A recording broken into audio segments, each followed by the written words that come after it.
आज हमारा unit number 1 का एक्सरसाइज 1.5 है। आज कौन सी है? एक्सरसाइज 1.5। सबसे पहला क्वेश्चन है आपका find the determinants of matrix. अब डिटरमिनेंट, इससे पहले आपने डिटरमिनेंट कहीं भी नहीं पढ़ा, पहले चैप्टर में भी इससे पहले आपने डिटरमिनेंट नहीं पढ़ा। एक्सरसाइज नंबर 1.5 में आपको डिटरमिनेंट का कॉन्सेप्ट मिलता है। ये सवाल सॉल्व करने से पहले आपको ये पता होना चाहिए कि डिटरमिनेंट कहते किसको हैं। ठीक है, आपके पास ये डिटरमिनेंट्स वाले क्वेश्चंस एमसीक्यूज में भी आ सकते हैं। शॉर्ट इस तरह के क्वेश्चंस आ जाएंगे, आपको कहा जाएगा फाइंड द डिटरमिनेंट। तो सबसे पहले देखो, एक मैट्रिक्स को एज अ डिटरमिनेंट में कैसे लिखते हैं। डिटरमिनेंट में लिखते हैं ऐसे। यहां मैट्रिक्स सिंपल था, अगर आपने ए मैट्रिक्स का डिटरमिनेंट निकालना तो कैसे लिखोगे? ये दो लाइंस इक्वल मैट्रिक्स को हम लिखते हैं स्क्वायर ब्रैकेट्स में, ये भी कन्वर्ट हो जाएगी ऐसे -1 2 1 और 0। डिटरमिनेंट ऐसे चेंज हो जाता है। ठीक है, डिटरमिनेंट ऐसे लिखा जाता है। रिप्रेजेंट एक होता है कि मैट्रिक्स को रिप्रेजेंट कैसे करना है। अब आपका जहां तक इजी था वो पार्ट गुजर गया। पहले हमने देखी ऑर्डर ऑफ अ मैट्रिक्स, फिर हमने इक्वल मैट्रिक्स देखे, फिर हमने इक्वल मैट्रिक्स को एज ए सॉल्यूशन के तौर पर सॉल्व किया पहली एक्सरसाइज में। फिर दूसरी एक्सरसाइज आई, हमने डिफरेंट टाइप्स ऑफ मैट्रिक्सेस देखी, स्क्वायर मैट्रिक्स देखी, रेक्टेंगुलर मैट्रिक्स देखी, रो मैट्रिक्स देखी, कॉलम मैट्रिक्स देखे, यूनिट मैट्रिक्स देखे, उसको सबको सॉल्व किया। थर्ड एक्सरसाइज में हमने प्लस किया, एडिशन किया, हमने मैट्रिक्स में क्या किया? एडिशन की। फोर्थ में मल्टीप्लिकेशन की। फिफ्थ में थोड़ा सा टास्क लेवल अप हो गया आपका। सबसे पहला सवाल ही यही है, determinant find the determinant of matrix. अब डिटरमिनेंट को रिप्रेजेंट कैसे करते हैं? ऐसे विद लाइंस, विद टू बार से, बार स्ट्रेट लाइंस। ठीक है, विद टू स्ट्रेट लाइंस। अब डिटरमिनेंट फाइंड करने का तरीका देख लेते हैं। डिटरमिनेंट फाइंड करने का तरीका कोई मुश्किल नहीं है।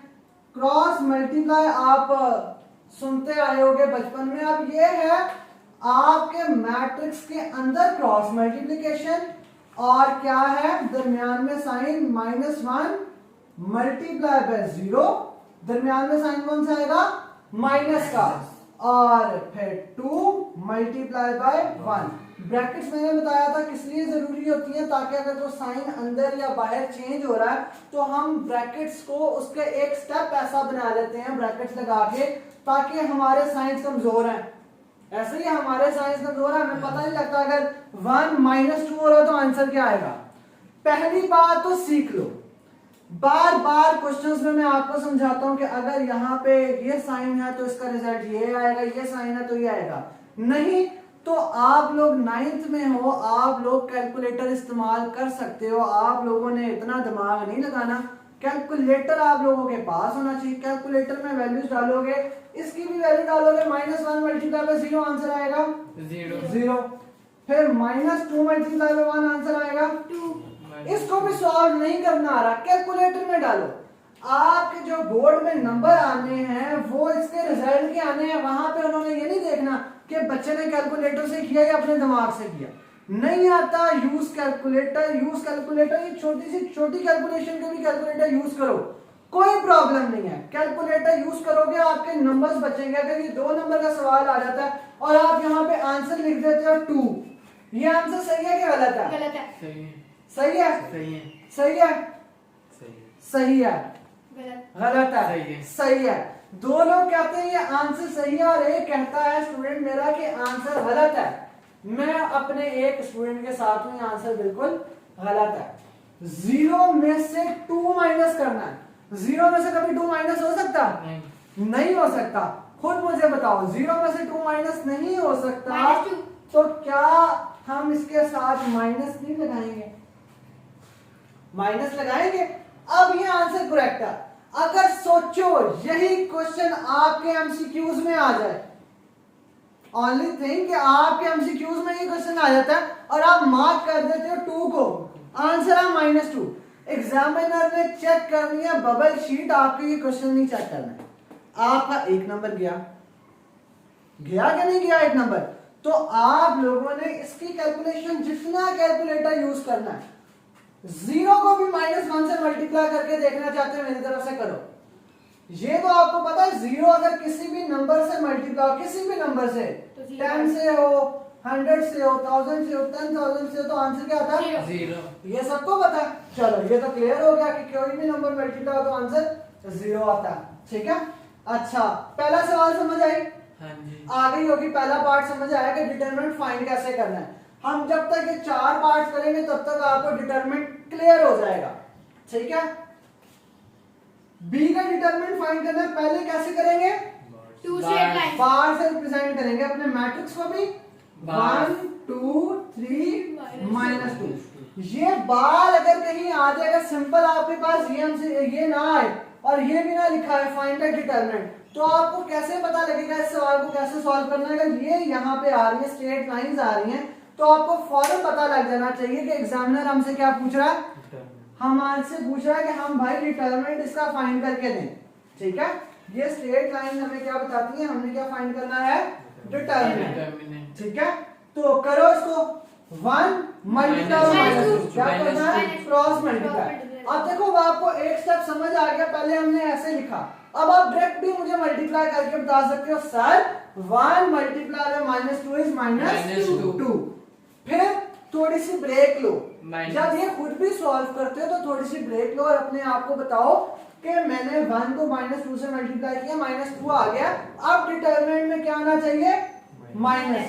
तो यहाँ पे डालो माइनस का साइन, फिर 3 मल्टीप्लाई बाय 2 आंसर 6। अब मुझे इसका आंसर बताएगा सुलेमान। -2 और -6, -2 और -6 आंसर क्या होगा? -2 -6, -2 और -6 आंसर क्या होगा? कोई मसला नहीं, गलत बता दो, कोशिश करो। 8 के -8 0 8 के -8 8 या -8 क्या रिजल्ट आएगा? 8 रिजल्ट आएगा इसका, -2 -6 8 रिजल्ट आएगा। वेरी गुड, क्या रिजल्ट आएगा इसका? -8। क्यों -8 आएगा? क्योंकि यहाँ भी माइनस है, यहाँ भी माइनस है, होंगे आपस में ऐड, लेकिन साइन किसका आएगा? बड़ी वैल्यू का। क्लियर हो गया बच्चों को? ठीक है, अगला डिटरमिनेंट, सी का डिटरमिनेंट फाइंड करो। हमने एक एक पार्ट सॉल्व करना है यहाँ पे। हाँ जी, आप बताओ। Cross multiply, cross multiply 3 2 6, sign किसका आता है? माइनस। ये बस याद रखना है, क्रॉस मल्टीप्लाई दरमियान में साइन माइनस का, फिर 2 3 6। अब इसका आंसर बताओ। 6 -6 0। सिंपल है, अगर यहाँ पे +6 था और यहाँ पे -6 था तो आंसर क्या आ जाएगा? 0 आ जाएगा। आंसर क्या आ जाएगा? 0। इसका डिटरमिनेंट क्या आ गया? 0। अगला डी का हम ले लेते हैं, डी का डिटरमिनेंट फाइंड कर लेते हैं। 3 1 2 और 4, इसका डिटरमिनेंट फाइंड करके बताओ क्या आएगा? क्रॉस मल्टीप्लाई 3 4 12, 3 4 12, क्या साइन आएगा? माइनस का। 2 1 2, तो 12 -2, 12 -2 10। आपने अपने क्वेश्चंस को वेरीफाई करते रहना अपने कैलकुलेटर से, आपको कोई पनिशमेंट नहीं देगा आप कैलकुलेटर क्यों यूज कर रहे हो। आप सारे के सारे सवाल कैलकुलेटर से करना चाहते, कैलकुलेटर से कम वेरीफाई करो। सबसे पहले तो आपका अपना दिमाग इतना तेज चलना चाहिए कि मैंने किस चीज को कैसे मल्टीप्लाई करना है। अगर ये पहले आपने करेक्ट लिख दिया तो आपको बकाया एडिशन है, मल्टीप्लिकेशन है, सब्ट्रैक्शन है, कुछ भी नहीं है। एक एडिशन है इसके अंदर, एक सब्ट्रैक्शन है, एक मल्टीप्लिकेशन है, क्रॉस मल्टीप्लिकेशन है। हो जाएगा, डिटरमिनेंट हो जाएगा। Very good, clear.